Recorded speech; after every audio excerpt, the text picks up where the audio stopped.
Thank you for being here. Welcome and welcome back to those of you who were able to join us at our first town hall session to talk about the Youth Truth Survey and the data and what we've learned. First of all, I want to give some instructions. I know we've been at this for a long time, but the instructions for today's session around Zoom. Unlike last week, this time we are all on camera. It's not a webinar format, so regular Zoom meeting format, which means your audio, your video have options to be on. We want to encourage everyone today to please have on your video because this will be an interactive workshop. And so we're looking forward to your participation and seeing your faces as we work together.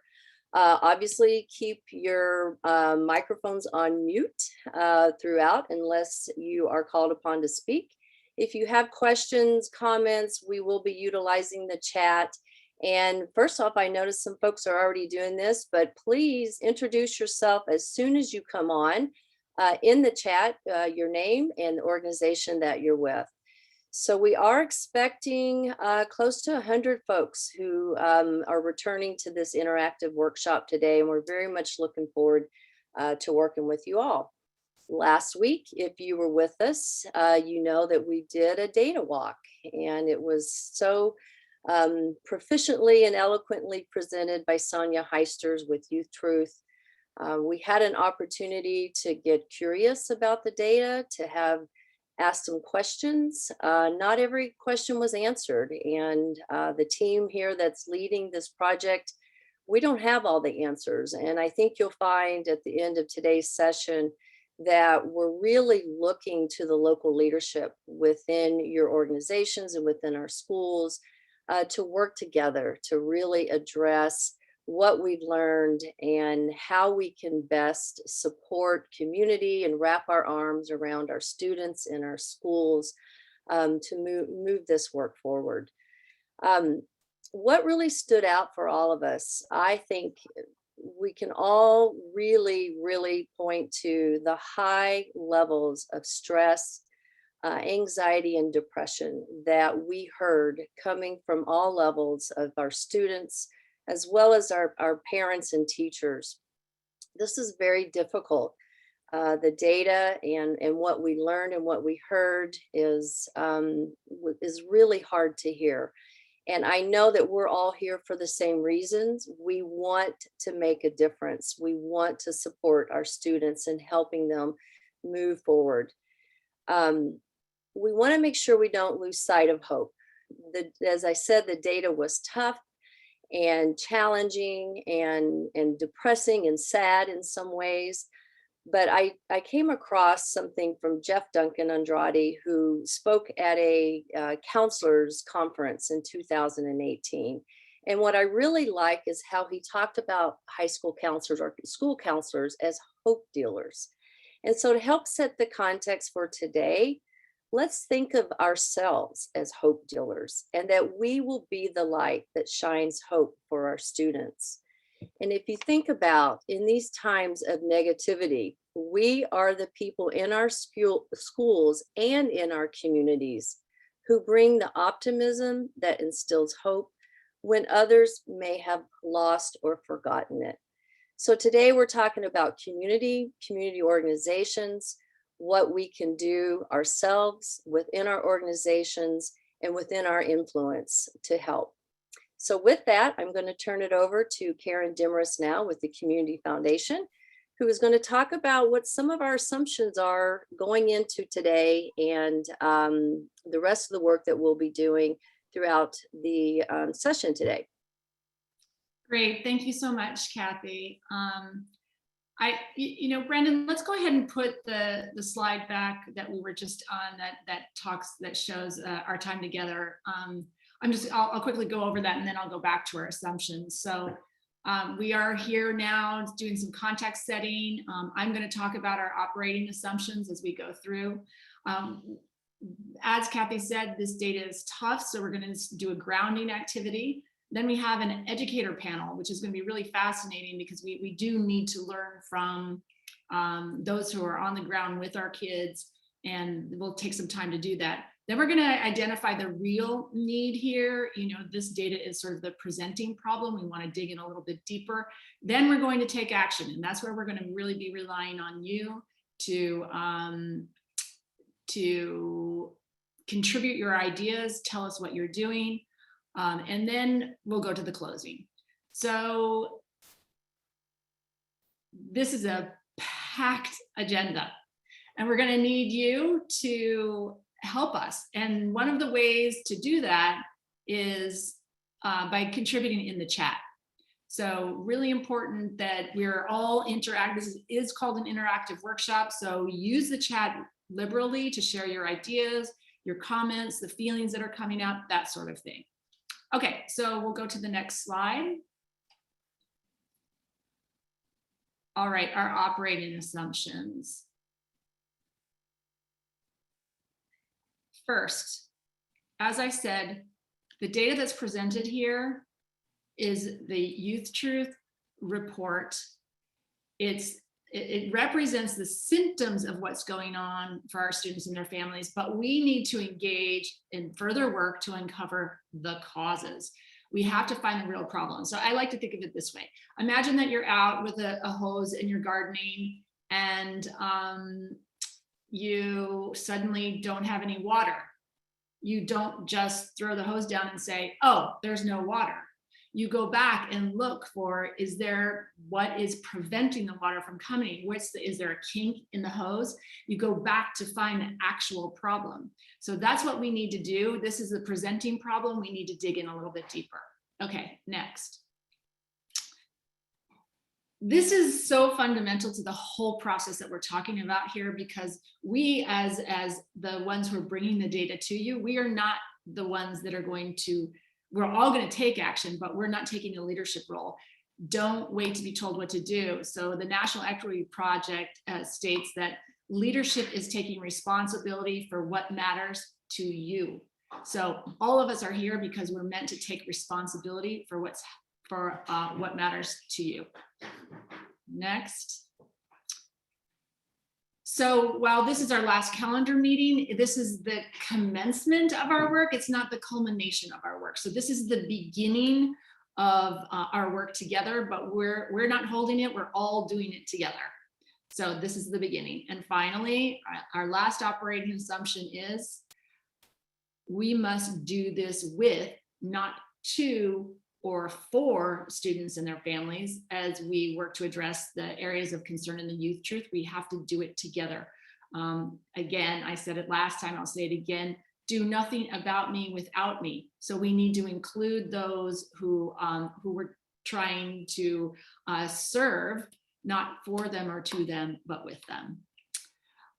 So those are our operating assumptions, and that's how we are going to proceed. That's sort of the foundation on which we're going to be having these conversations. I'm really excited to be here with you. I don't know if I introduced myself. Karen Demarest, Community Foundation, Sonoma County. So glad to be a part of this community who is stepping forward to do this work together. I'm going to hand it over to Jessica. Karen, we are so very glad that you are here doing this with us as well. Hi folks, Jessica Pergolski, Sonoma County Office of Education. I work as a coordinator for college and career readiness, specifically in the area of student agency. And Karen said it perfectly, we want to do with students. And so we're going to offer you an opportunity here to get a little grounded, to reacquaint yourself with the data, but also to bring some student voice, literally, into our time together today.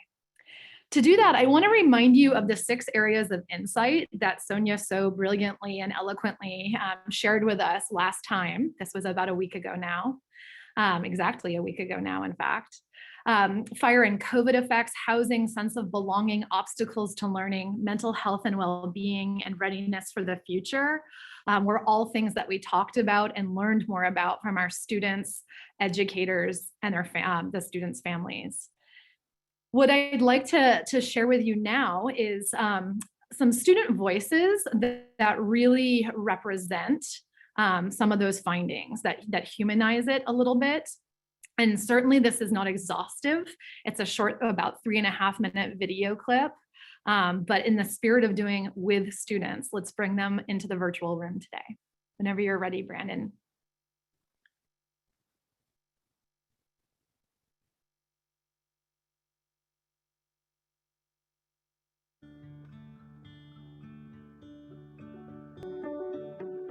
Or something that really hurts, or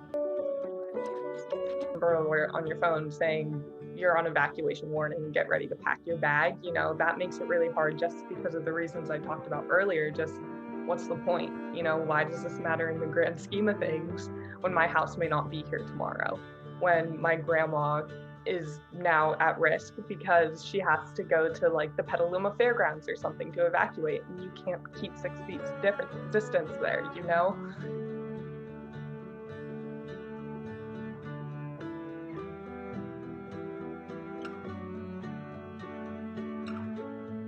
And we want to do good, but it just stresses us out because we can't find time to do everything all at once. Our parents are yelling at us to, oh, you have to wash the dishes, you have to do laundry, you have to do this, you have to do that. And we're thinking, oh, I have to get my school stuff ready, or I'm gonna get in trouble, my grades gonna go down, then my teacher's gonna be mad, my mom's gonna be mad. And so that just causes all stress in the situation. And it's just a big toll on the students.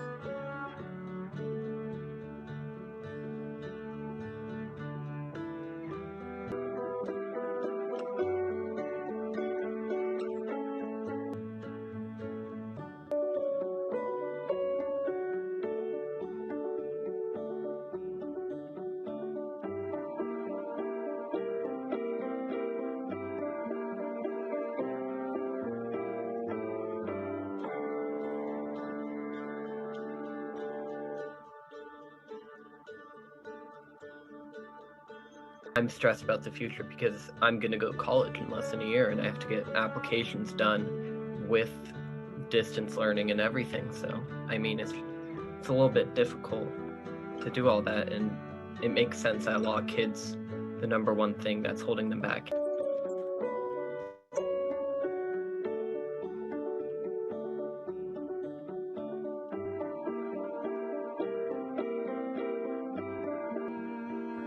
I think also our schools aren't really teaching us like about adult life. I'm fortunate where I get my parents teach me how to write educated emails, how to talk to your boss, how to not say and like when you get something not to say you say got it, to apply to the JC, how to apply to any type of educational thing that you want to do. I want to be able to give kids that because I'm struggling a lot and I feel like I do not have the support whatsoever.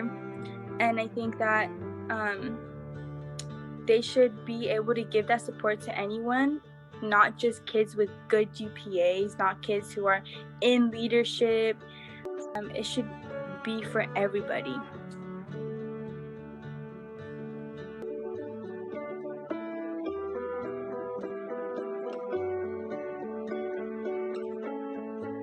It's not even a failure. I think it's a trying failure. None of us have lived through a pandemic before. We don't know what's going on. You don't know how to handle this. So there's no fingers to point, it's just how can we work together to make things better.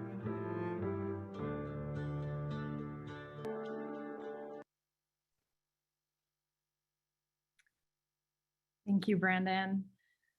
And thank you, folks, for taking even just a few brief moments to hear what's top of mind for some of our middle and high school students in Sonoma County. As Karen so aptly said last time, and Kathy just at the top of this meeting, some of this is a little heartbreaking, in fact, incredibly heartbreaking. And in order to really restore and to repair and to move forward, we need to do our very best to include students and families in the solutions and uncovering what the real need is and what we ought to do about it. Again, in order to give you a little bit of time to get yourself grounded and into the virtual space today, with both the YouthTruth report in mind that Amber linked previously in our chat, that we debuted last week, as well as that video we just saw. So holding those two things in your mind, I'm going to offer you the opportunity to think about, to draw about, to journal about a few prompts today. And if you've worked with me previously, you know that prompts are just offers. So this is your time to sort of get acquainted or reacquainted with the data and get in a space that makes you feel ready for the work that we're going to do together today. The first prompt as an offer is to consider a data point or finding from the information presented last week that you find yourself still thinking about. What comes up for you with respect to that information? So it's a week later. What are you still thinking about? You might also consider an actual real student, maybe one that you have in your mind.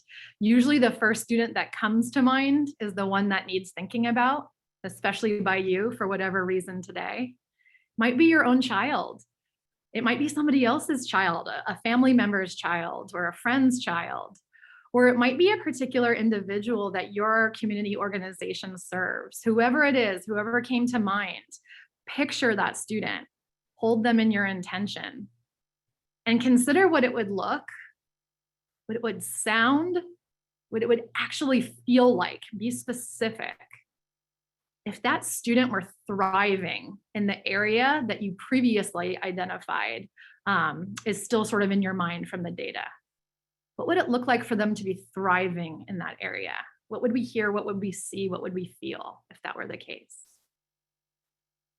And then finally, you might consider what then you feel is the moral imperative with respect to the youth truth findings that you're still left thinking about, and that student you're holding in your intention. So both from the actual data that emerged and this very real person, this very real child that you have in your mind, what is your moral imperative? And we're going to invite you, as Amber did already, to offer those moral imperatives or anything else that's coming up for you as we get grounded today in the chat. And in just a moment, I'll invite a few folks, if they're so inclined, to unmute and talk out loud about what's coming up for them. I'll give you another 30 seconds or so to consider whatever needs considering. Invite you to offer that in the chat, and we'll take a few out loud comments in just a moment.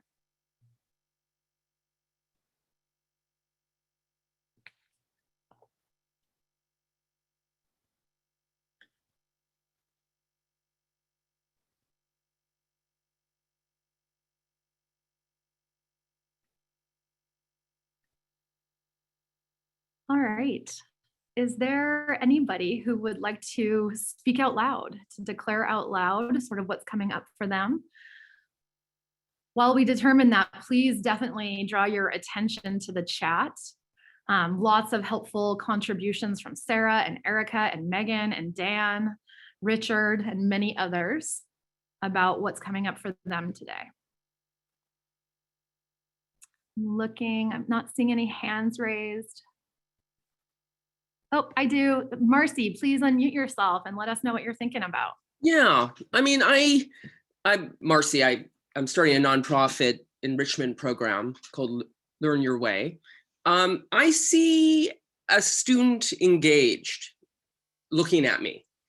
And I think that they understand when we look at them, that we see them. So there's some engagement and in kind of a curiosity, an interaction.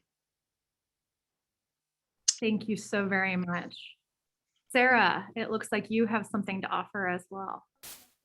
Hi, everyone. Thank you for this. I just wanted to reiterate two of the things that came up, that 2/3 of the students in Sonoma County do not feel like they belong or have an adult that they can speak out to. This really speaks to me in regards to the work, the equity work that we need to do and how we're reaching out to the communities, how our students are not represented in their teachers, how we don't have enough counselors.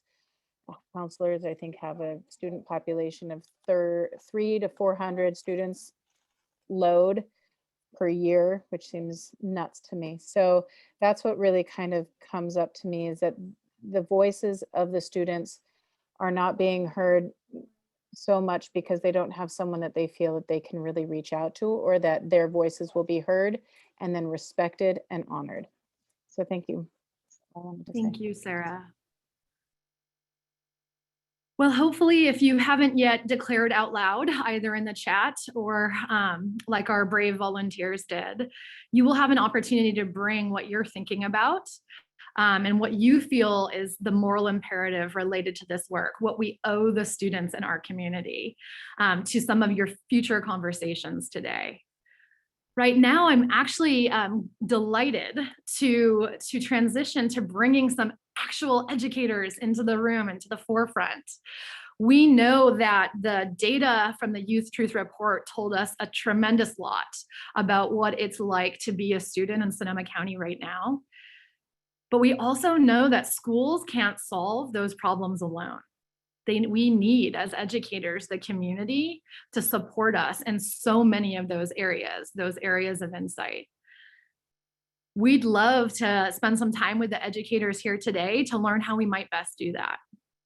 So Brandon, if you don't mind pulling the slide deck back up, we'll do some very brief introductions and then proceed, folks, with some formal sort of prepared questions that we have based on what you asked of us last time. And then I'm going to invite you throughout the time of the panel to post in the chat any questions that come up for our educators, and we'll be sure to reserve about 5 minutes at the end where one of us from the planning team, Amber specifically, will bring those questions to the panel. So full disclaimer from the start, we could have seated all 90 minutes to these incredible educational leaders, and we know it wouldn't be a take action session unless we got to that part, right? So we hope that this is substantive enough for you to really learn some things about the genuine need of students and the educators who serve them. And we appreciate your understanding that we'll try to keep on time here. So it may not, we might not get to every question, and we may not be able to hear everything that we want to hear from each individual. Panelists, I am wondering, and Brandon, if you advance a question, or excuse me, advance a slide, we can get to our first question. Welcome. And Brandon, I think we're going to spotlight these folks if they're not already, correct? So we can see them at sort of the forefront of our view. But I'm wondering if our Cloverdale folks to start, so we have Steve Stewart here and Christy Coulson, if they might briefly introduce themselves and tell us a little bit about their role and where they're at, and ever so briefly sort of their affiliation with Youth Truth.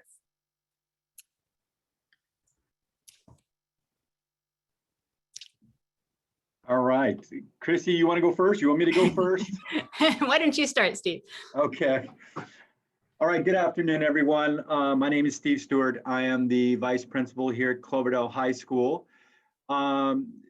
We have 4 years worth of data for Youth Truth, and that data is invaluable to what we do here. We have, well, the biggest thing right now is next year we have a WASC visit. And so we are using a lot of that, that data, and not just data from this past year, but all 4 years of data to show some of the changes that we've made here at Cloverdale High School. So part of that also is training for our new teachers in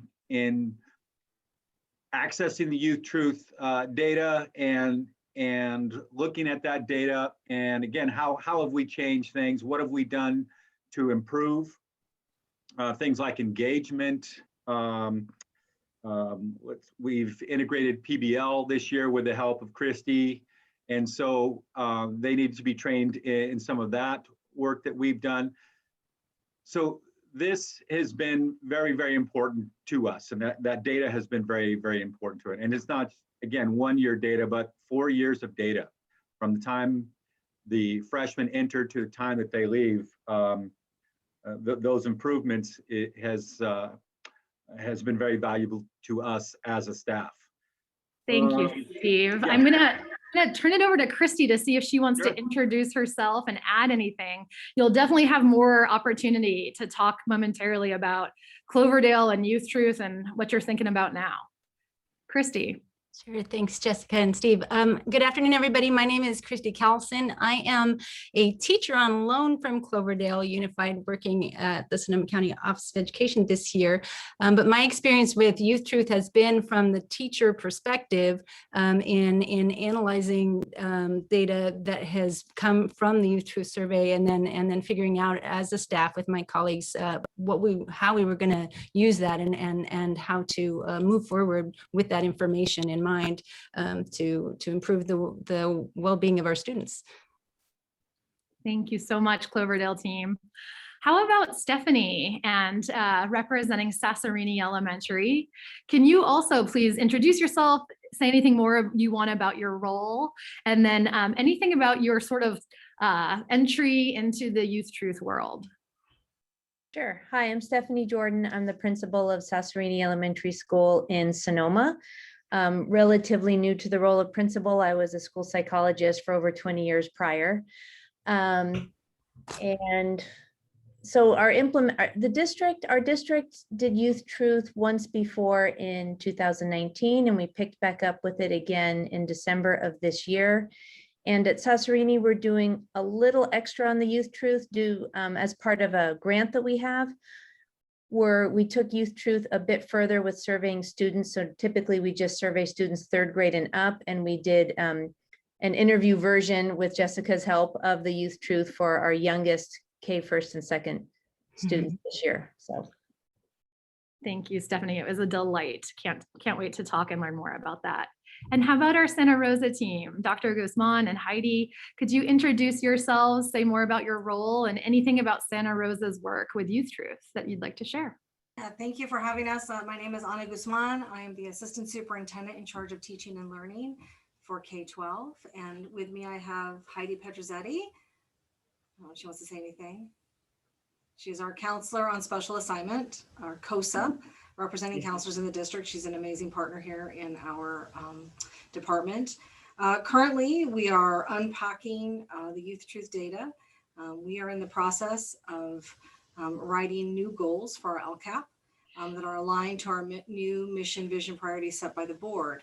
And so this data is actually incredibly informative to move forward to make sure that we are providing the services and actions necessary for our students over the next 3 years. And I will tell you that as we get into further questions, just unpacking this data sort of validates some of the things that we've done in the past, and also shows the areas of growth that we need to move forward as a district. Thank you. That's such a helpful segue. Go ahead. Go ahead, Heidi. Well, if I could just add, just briefly, I was having trouble with my mute button. Just that, looking at the Youth Truth data and how that will support us as we build our infrastructure around having supports for kids, the social emotional supports, that we're looking at being more specific with universal screeners and really learning more about our students. More specifically, the Youth Truth data is a nice foundation for expanding that within the district. So thank you for having me. Thank you so much for being here, Heidi. The counselor perspective is crucial in this discussion. Let's go to our first official question. And again, we may not have time for everybody to speak to this, but we would love to hear about your reflections as educators on the Youth Truth report that was recently released and that this group got to preview last week.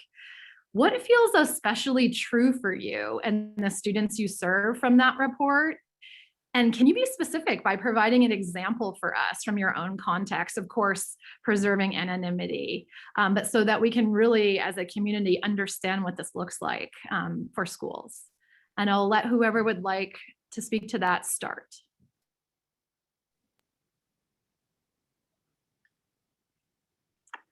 Christy, I wonder if I'll jump in. Sure. I have something to say about that. Yeah, there are actually so many things in the report, so many directions to go here. But for me, top of mind, definitely the mental health component resonates. I've been teaching in Cloverdale since 2007.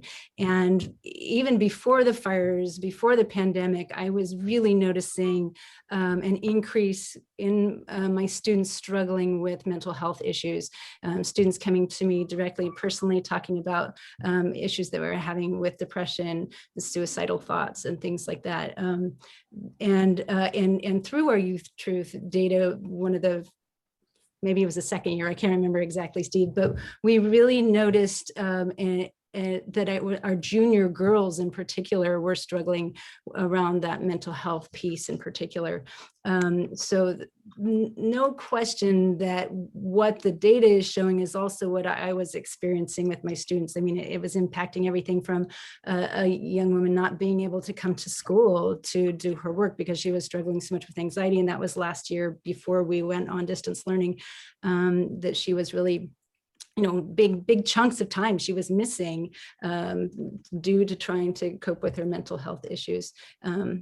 So I was definitely seeing it firsthand from the student perspective. Thank you, Christy. Santa Rosa, oh, Stephanie, great, thank you. Please. I just thought I'd piggyback on that because what resonated with me too was also this emotional piece. And even though the survey results were focusing more on middle and high school when it came to that feeling depressed and anxious scale, it certainly relates to elementary, especially in my opinion, from this year, upper elementary. So distance learning, while academically has been an extreme hardship on our youngest students in terms of getting the academics they needed, it seems that emotionally it's been most challenging for older kids, it seems to me. And now that we've returned to in person for some kids, but not all, the kids who have remained in distance learning, largely due to necessity, they're babysitting siblings or parents can't get them to school because we don't have busing or whatever during hybrid. My fear is that it's almost taken a turn for the worst for those that have remained in distance learning. And those who are remaining in distance learning are the kids who are least able to tolerate it, it seems. And so as joyful as it's been to have kids on campus, and it's been truly joyful. There's a piece of me that my heart's truly broken for these kids that we have still in DL. And again, now the equity gap is it's just getting sharper, I feel like, as the school year ends for this subgroup of kids. And we've had some fifth graders express some true deep sadness right now. And so that's what's worrying me at the moment. Thank you, Christy and Stephanie, for elevating those specific stories in sort of a painful way of validating some of the things we heard in the Youth Truth Report. I'm going to give the offer to the Santa Rosa folks to speak first to the next question, because it's a nice sort of segue from the previous one. And that is an opportunity to complete the following statement. And again, we're educators, so you don't have to answer it perfectly. You can use these as prompts. But we're borrowing from nonviolent communication a bit. We want to know feelings that are coming up from you. Like, this is personal work. You are doing very deep, hard work as educators right now, and I'm sure you're feeling some things as a result. You might also consider what those feelings, what unmet needs those feelings result from, right? So those needs might be of students or of adults, the adult educators. And ideally, especially because we have mostly a community partner, youth serving organization audience, what specific request would follow? What are we asking for here? Give you the first right of refusal, Heidi and Anna, to speak to that. Yeah, well, I think the data that came back around kids not feeling the relevancy of what they're doing in school applying to their larger life, and that happening with all of the trauma that we've been experiencing over the last few years, and how that is causing sort of a crisis for kids around, I think, meaning in general. And that's a lot of what I'm hearing from counselors is there's just a bit of a crisis with this much stress and these many things that it just makes it all that much more important that we make these links to the real world from education. And so we have partnerships going on, with the community around building relevancy into our curriculum. And I think I just have a lot of hope for those relationships continuing to grow, where we can find real world experiences and collaborate. I've seen some really beautiful collaboration going on with teachers and community members. And I just hope that we can be patient with each other and continue to do that, continue to find new ways to partner. Yeah, I think it's discouraging, but then I also feel hopeful. Thank you.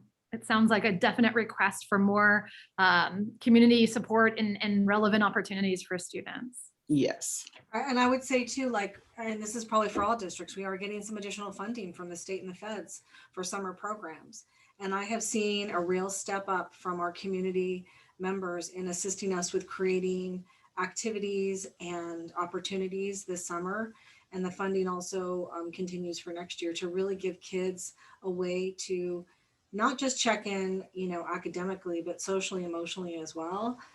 We're going to offer, you know, some time with Redwood Alliance for kids to actually go through, you know, courses and to be able to like fly through the trees. And I think that that is just as important as spending time in mathematics. And so these are ways in which we really can tap in with our community. And I would also say this, that, you know, I really appreciate those who sort of have they're aligned with our mission and vision priorities, and really being able to talk about that specifically and how we then focus those back to the kids.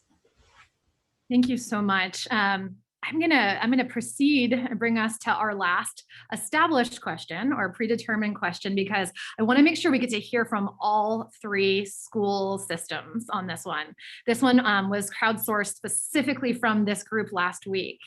Our final sort of question for you all is a little bit verbose, but stick with me. Some of the feedback that we got last week was that her experience, at least in working with schools, has been that schools are asking for help from youth serving organizations and community partners because we can't do it alone. And yet, when those youth serving organizations and community partners design and offer support to meet those very specific requests that we have, they are told by schools that we're too busy to take advantage of their services. And so the question was like, well, what do we do? How do we provide help that helps? So I definitely want to make sure that we preserve time for all of you to weigh in here, knowing who this group of folks in the audience today that represents our community. How do they provide help that helps schools?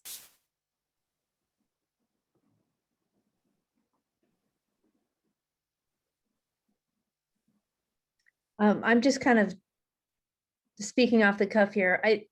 Probably one thing that the biggest obstacle is often when community organizations want to help or provide a service within the instructional school day. Sometimes that's really tricky because there's, well, especially now during hybrid, we have so little time with kids on campus. We just don't have a minute to spare instructionally to do anything other than the most basics. But even when our schedule is normal, it's really tough because there's so many other demands on the instructional time. I mean, if I had a dream come true for working at a school where we have 85% of kids who are low socioeconomic, you know, free and reduced lunch, who have such poor access to extracurricular activities and sports and things like that, I would be delighted if someone came to me and said, hey, we're going to do a sports program at your school on your field. All you got to do is get the kids to show up. I've got a field. I mean, and that emotionally would be great for kids. The connection will come back. Something like that would be, boy, we would take up that opportunity in a heartbeat. Thank you, Stephanie. That's such a specific example, I think, about how we can find entry into supporting schools around this work. I heard not only in terms of content, where there is a need for students, but also for you as a principal, a little help with coordination, right? That you don't have to necessarily go and find that and find funding for that and coordinate that, that you have some support there in making that happen. Who else would like to speak to help that helps schools?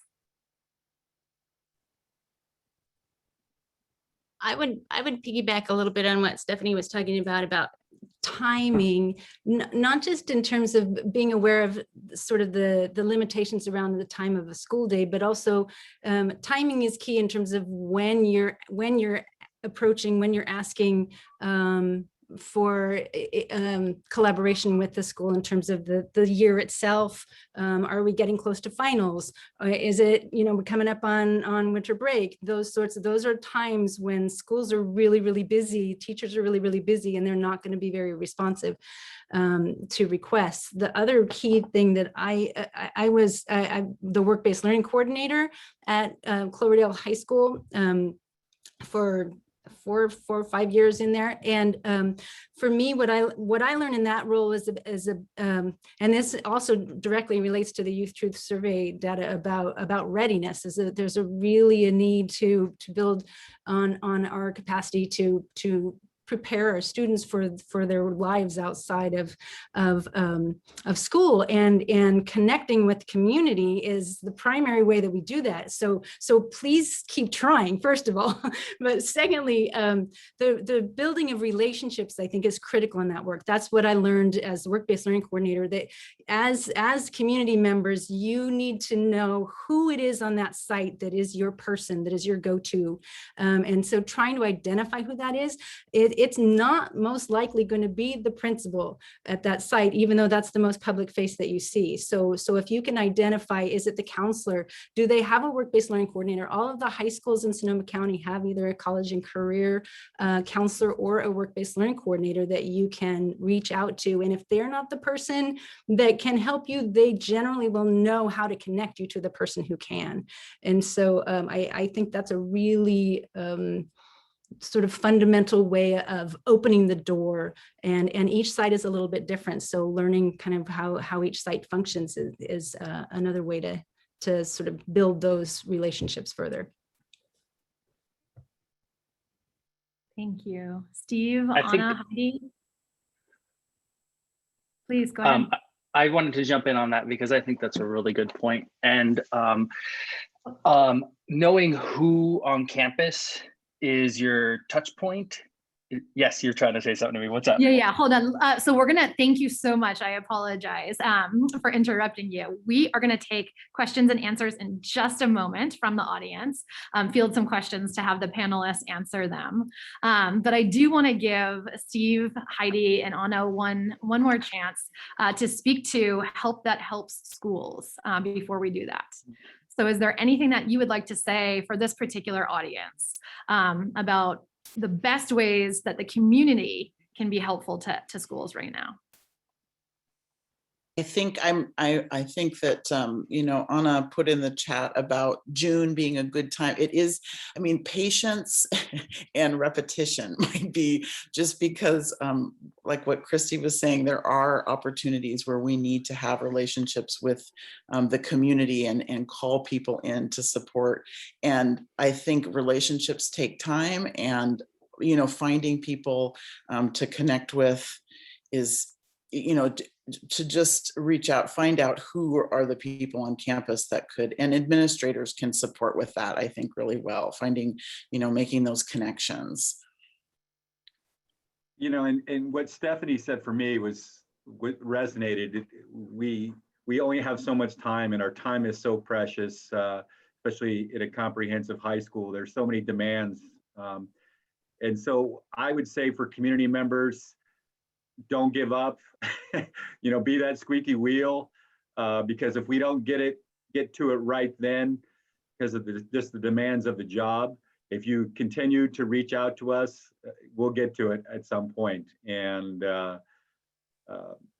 earlier in the school year is better, because we do get worn down as the school year goes, and the demands for like SATs and standardized tests and all those things towards the end of the school year become very, very important. So that would be my recommendation, is do it early and often.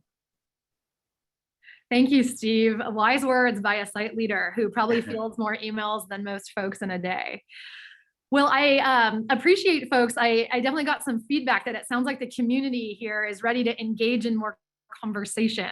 So let's move to that. I'm going to invite Amber Figueroa from the CTE Foundation to join our panel here. She's been paying close attention to the chat. So if you have a burning question that you haven't yet documented, please do so. And I'm going to turn it over to Amber to elevate some of those to this group. And so thank you, educators, for taking questions from the audience at this point. Yes, thanks, Jessica, and thanks to our panel. One question that has come up repeatedly, both today in the chat and outside of this meeting and outside of the chat, is around how Youth Truth intersects with the Healthy Kids survey. We have heard, of course, there's some community members here who are disturbed that the Healthy Kids survey data is not available to them, that Youth Truth has taken the place of that particular survey. And so beyond the crosswalk, which I saw that Sonia posted in the chat, it'd be great if some of you could speak to how Youth Truth data is actually beneficial, perhaps even more beneficial and more actionable than California Healthy Kids, and why would you switch to that survey versus the other?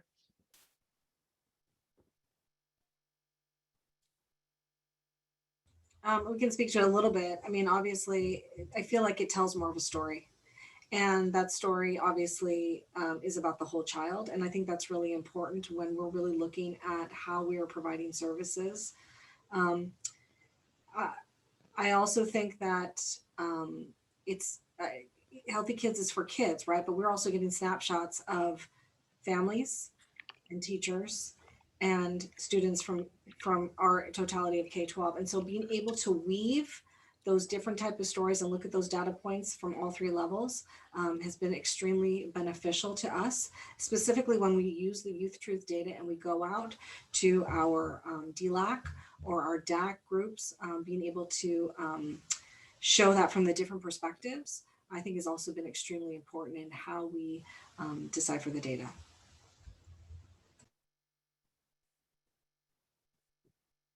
Thank you very much for that, Dr. Guzman. Any other comments? All right. Here's a question from, I believe, Jeffrey. How can community support agencies work with schools to become more familiar with the core standards of instruction? This may help integrate good collaboration.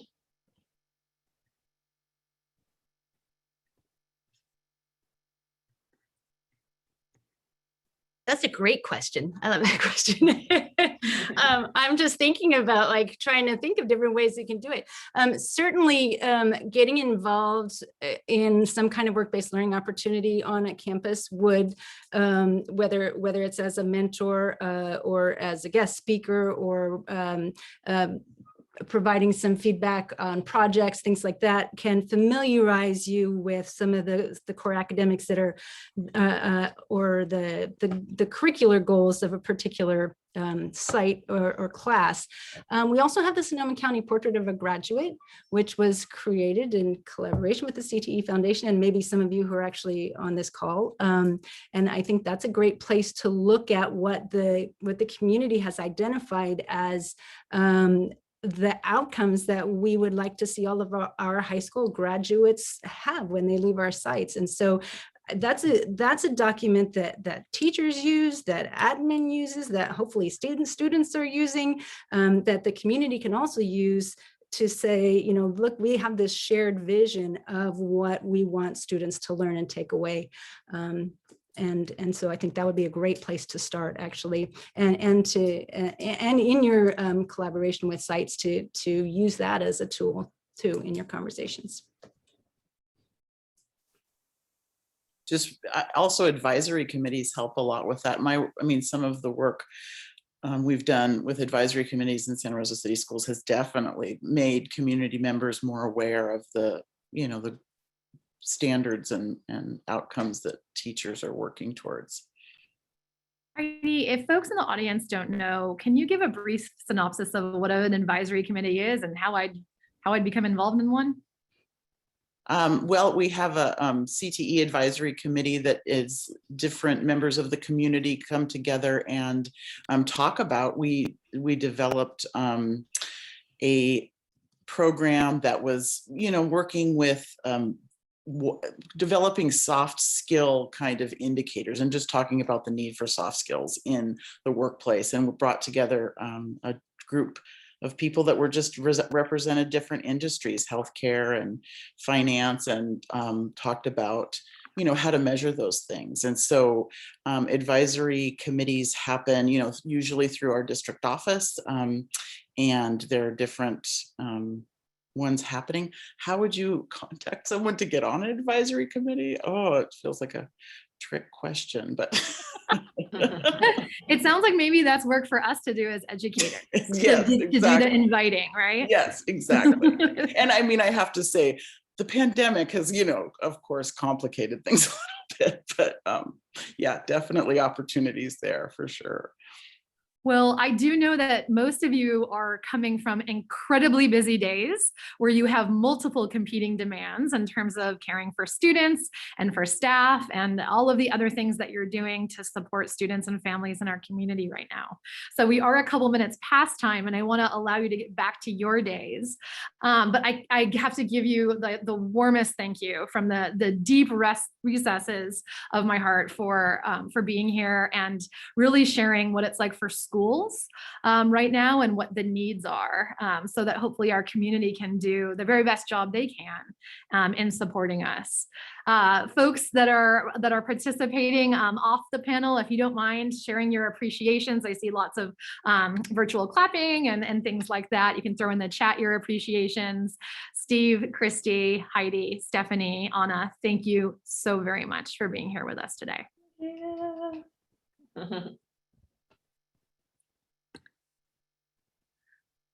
I feel the need to breathe a little after that experience. It will certainly be a highlight, I hope, of our time together. What I'm going to offer that we do next is make a little sense of what we just heard. Reground ourselves in the YouthTruth data and findings, and then also sort of take into account anything that we just heard in order to find the problem worth solving. And so, Brandon, as you're ready, I'd love, thank you, you're on it, have you queue up our slide deck. Those of you who have some grounding in design thinking know that it really relies on the premise that it's about finding the right need. We can spend money and time and people power with really good intent in solving the wrong problem. And so what we want to do today before we jump into our take action section is to make sure that we're clear about the real needs that have been surfaced, again, from the YouthTruth data and from what we've just heard from our educators. So I'll give you a minute and encourage you to jot this down. You could also post it in the chat as a public record. Based off of what you've learned from the YouthTruth report and the educator panel, ever so brief as it was, we're going to invite you to construct a user needs statement. I'll say more about that in just a minute. We'll also, and if you go to the next piece, Brandon, give you an opportunity to use that statement as a springboard into identifying your organization's point of entry into this work. So what do I do now based on that need I've identified? So let me spend a few brief moments telling you about a user needs statement if you're not familiar with the design thinking process. You can go to the next slide. Thank you, Brandon. You're reading my mind. I appreciate it. This is sort of a classic example of a user needs statement from the world of education. What it involves is a specified user, a particular type of person, a particular demographic of person, an identified need. And you'll know notice that need is really in a verb form. It's not a solution in disguise, right? It's generative. There's lots of ways we could solve that need, usually in the form of a verb. And then there's also a surprising insight, something that we wouldn't have known until accessing that data or talking to that person, that really gives us a unique window into the lived experience of that person.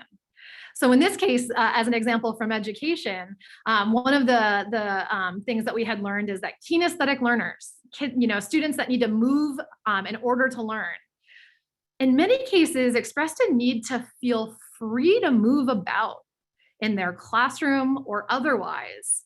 And the surprising insight there was not that they weren't not allowed to. It wasn't against the rules, but rather there was social pressure. The other students in the class thought it was kind of weird when they were wiggling or moving or sort of walking about at times where that wasn't socially acceptable, right? So when we really know who we're designing for and what their need is and why, we can come up with a better group of solutions. Couple examples grounded in the YouthTruth data that may be helpful. High school students, they need a way to feel like they are part of the community because their sense of belonging is much lower than their elementary and middle school peers. And I think it was Sarah who earlier today pointed that out. So again, right from the YouthTruth data, we have a specific user, their need in terms of a verb, right? That's generative. And then that surprising insight, what did we learn from the data about why that matters? Another one as an example, our teachers. Remember, as Dr. Guzman pointed out, the beauty of the YouthTruth survey is that we hear incredible stories from students, but we also hear from the educators who serve them. And in the YouthTruth report that was released, we learned that teachers need a way to feel less depressed, stressed, and anxious, because over 68% of them who cited an obstacle to their teaching identified those feelings as a barrier to them doing their best. Again, the whole idea with a user needs statement is we're getting clear on the problem that's worth solving, the right problem to solve, instead of spending lots of time, energy, and resources on the symptoms, as Karen said earlier, on what we think may be the issue. So I'm going to invite you, as Brandon cues up the next slide here, to take an attempt at jotting down a user needs statement that comes up for you, again, with respect to the YouthTruth data and the educator panel. For you, again, with that moral imperative in mind that you identified earlier today. What's the user that you're thinking about? Who are they? What is their need? And why? What's the because or in order to? Importantly, you'll also want to consider, in light of that, in terms of this newly identified need, what might my organization's entry point into this work be? What do I do next? How do I help take action? I can give you a few short moments right now to consider that on your own. Again, you may jot it down, you may throw it in the chat. You'll have the opportunity in just a moment to work with some folks within this group to help you refine that thinking. So don't worry about semantics, don't worry about having this assignment perfectly completed, but a little bit of time as an individual on your own to sort of get thinking about a user needs statement and your own organization's point of entry.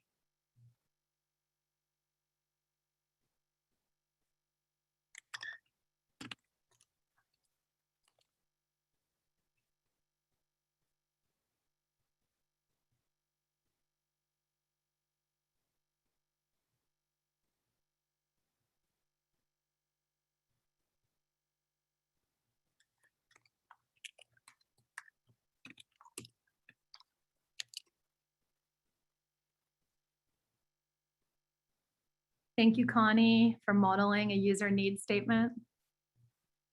Thanks for being here. Marcy is doing the advanced option. She must know some design thinking. Transformed or translated her user needs statement into a how might we question. So a question that asks about how we might address that user need. Again, don't worry if you're not where you'd like to be in terms of the construction of your user need statement. You're going to have an opportunity to think about that and actually talk about that further with some colleagues from within the community here. Thank you, Karen, for your recent contribution. Brendan, if you cue the next slide.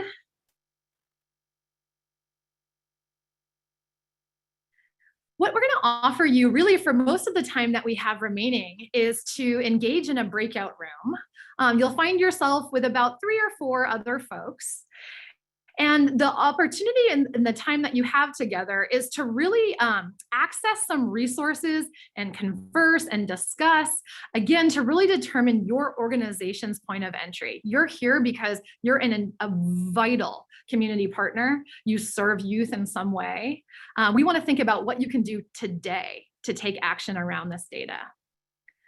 We also want to support you in talking with colleagues across the county and thinking about what you're going to do on the next day, whatever the next day is for you. And then it might include some calibration with your colleagues back at your organization. You might even, if you have multiple folks from the same organization here today, calibrate around your user needs statement and their identified point of entry. And then finally, the third goal is for you to think about a little bit more distant future. What are you going to do one day to make a plan to take responsibility for what matters to you? As Karen offered the words of the National Equity Project earlier today. So in order to do that, as I mentioned, we'll be in breakout rooms and you have the following document. And Brandon, if you cue the next slide, that will be accessible to you. We're going to post it in the chat right now. Don't worry if you can't read everything that's there, but the link will actually take you to this document where there is on the very far left an index. So you can actually click on the area of the breakout room that you're in. Okay, so that we're able to sort of as a group navigate through this document with as much fluidity as possible. You'll notice that each breakout room has a section of sort of prompts that you might consider for your conversation. There are also a slew of resources available to you to support that conversation. And actually, I don't know if she's fully prepared for this, but Sonia, I'd love for you from YouthTruth to pop on and tell us about the backpack in particular and that YouthTruth document that you've sort of assembled and curated for us. Hi folks, Sonia Heisters from YouthTruth here. I am happy to share with you some of my favorite resources. I'm going to share my screen. Brandon, if you provide that availability, or if you want to just show the Google Doc that I threw into the chat earlier, that would be groovy too. Great, so just to get you all oriented, I put this chat in the this URL in the chat earlier. These are just some of my favorite resources that we have in YouthTruth's backpack. If you do go to, if you're starting on any of your YouthTruth reports, you can always, from the report itself, click on the backpack and that will take you to a microsite with a ton of beautiful curated research-based protocols and resources that move you through this entire data action cycle from what does the data say? How do I make meaning based on this? How do I build consensus and set goals? How do we actually do the planning work? And then how do we make sure to close the feedback loop with our respondents? Because that is such an essential part of all of this work. So there's a lot in here, and because our typical work is with schools, school leaders, teachers directly, it's really geared more towards the educator audience than community-based practitioners. So what I've done is I've pulled together some of my favorite resources from the backpack, and let me make sure I'm going to the right Google Doc here. So if you're going to start a data action cycle with your YouthTruth data and thinking about some of the protocols and resources that are already available to you, you can watch this 3.5-minute video tutorial getting you reoriented to how to read the charts. Then I've pulled in some of my favorite goal setting tools. So there is a goal setting matrix, which is the first step to a data action cycle. You can download it here. And then the real meat and potatoes of the work, we pull from High Tech High's Graduate School of Education's set of resources that are really quite thoughtful. And what this generation protocol will help you do is really think about what's our shared theory of action together and how are we going to dive into this work collectively. There are a couple of other resources that I've pulled in for you, our equity and student voice and action guidebooks, which are detailed in the bottom of this document, but these are good resources to have on hand as you're going through this work. And then just to keep yourself organized around, what are some of the drivers that we're trying to address, and stay organized around how we're going to take action and who's going to take action when. There is just a sort of a graphic organizer that can help you do that. So here are some of my favorite resources. And I do want to put in a plug for a really wonderful event that's happening next Friday afternoon. This is with CASTLE, the Center for, what does that stand for? Social Emotional Learning. They have a really thoughtful webinar series that will be highlighting another Youth Truth partner up in the Portland area, another Youth Truth team member, really talking about the relationship between Youth Truth data, student voice in general, equity, and social emotional learning. So lots of good stuff to dive into. Thank you so much, Sonia. We want to preserve as much time as possible for folks to do just that. So again, folks, will post the link to the chat, to the document one more time in the chat for you. What you'll want to do is, as you find yourself in a breakout room, you'll find the section of the document that corresponds with the breakout room number that you're in. And you can use the prompts that are in that table as offers for your conversation.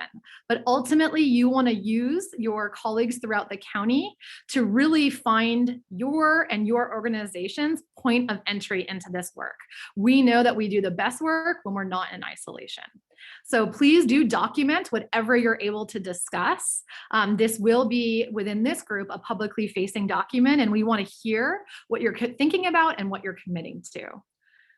All right, we'll see you momentarily. If you have any questions, use the Zoom feature of raising your hand, and we can get to you in your breakout and answer any questions you might have. Enjoy your time in breakouts, folks. Look forward to hearing what you talk about.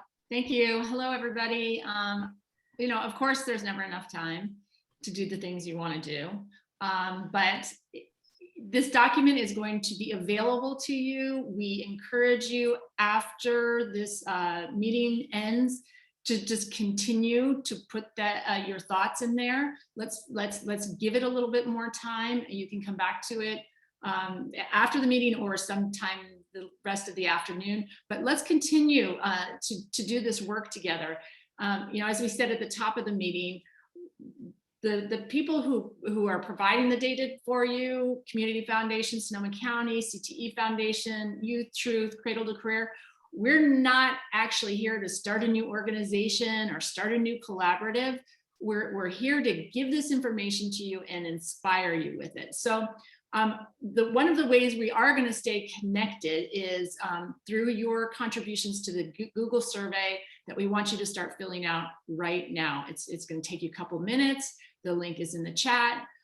This survey is going to allow us to know whether or not you are comfortable sharing your information with other people who have attended this meeting. It's going to ask you if you're willing to be a champion. So let's say you're interested in the mental and well-being of our mental health and well-being of our students. If you are willing to be a champion of that work, let us know, because a champion is going to help us to take a kind of leadership role and help facilitate some collective action in that identified area. So really important that we have people step up. Maybe it's part of the work that you already do. So you're championing that area will help us connect you with other people who are interested in that work. So please, I hope you're all filling out the Google survey now. I'm going to just continue to say what taking action might look like. So, this take action document that you're going to come back to after the meeting represents how you as an organization are going to move this work forward. So I want to give you an example. I work at the Community Foundation. So I think about, okay, what is my sphere of influence? How can I take action with this?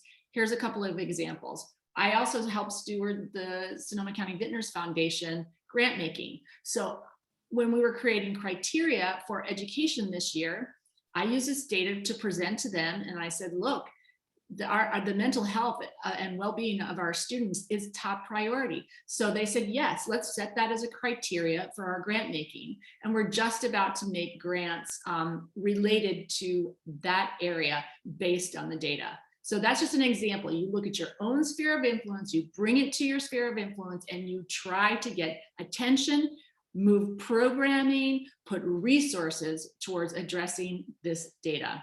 So I think with that, I will hand it over to Kathy Goodacre to close us out. And I'm just so grateful to everybody. Let's keep connected. I am the chair of Cradle to Career, so please, Kathy's going to mention how to attend that meeting. It's a public meeting, and I'd love to see you all there. Thanks, Kathy.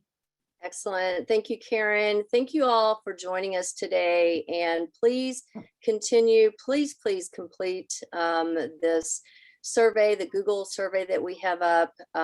We really need you. Karen is right. We need champions, we need leaders, we need collaborations. We as a team will be doing some follow-up and hopefully helping to guide whether groups form or other collaborations, certainly within our own organizations, as Karen gave her example. We are all working to shed more light on this data and what we've learned, and looking at how we can create change and impact the help for students in schools through our own work. So thank you for that. If we can go to the slide, we have I think one or two more slides here. Karen already talked about some ways that you can take action. We have others. We have other ideas. First and foremost, please complete the survey so that we can reconnect with you and or help connect you with other organizations and create collaborations. As Karen mentioned, we do have Cradle to Career, which is a public meeting. Our focus there is on youth and education. And we encourage you, join that meeting and provide your thoughts and input and support. Participate in the Latino Family Education Summits coming up next week. Again, a link is here. We'll also be providing these links as a follow-up to this meeting today. Connect locally with your own school district. I saw some folks talking about that in the chat earlier about attending school board meetings and LCAP meetings. Connecting with others in your organization. Take this information back, share it with someone today within your own organization, or maybe another ally or peer that you work with. Attend Ready by 21 workshop, May 19th and 20. We will be getting back to you also a little bit more on what that opportunity is, but take a look at what that opportunity is through this link. And first and foremost, be a champion, become a champion. And in our last slide, our closing thought, which is something that we opened with, Brandon, if you could advance the slide. From the National Equity Project, leadership is taking responsibility for what matters to you. So again, Kathy Goodacre with the CTE Foundation. Thank you to Jessica. What a great job you did today facilitating. Karen, our partner on this project, and everyone else behind the scenes. Sonia and YouthTruth, thank you again for being with us. We look forward to the work that you're going to move forward and working with you and supporting you in that effort. Have a great afternoon.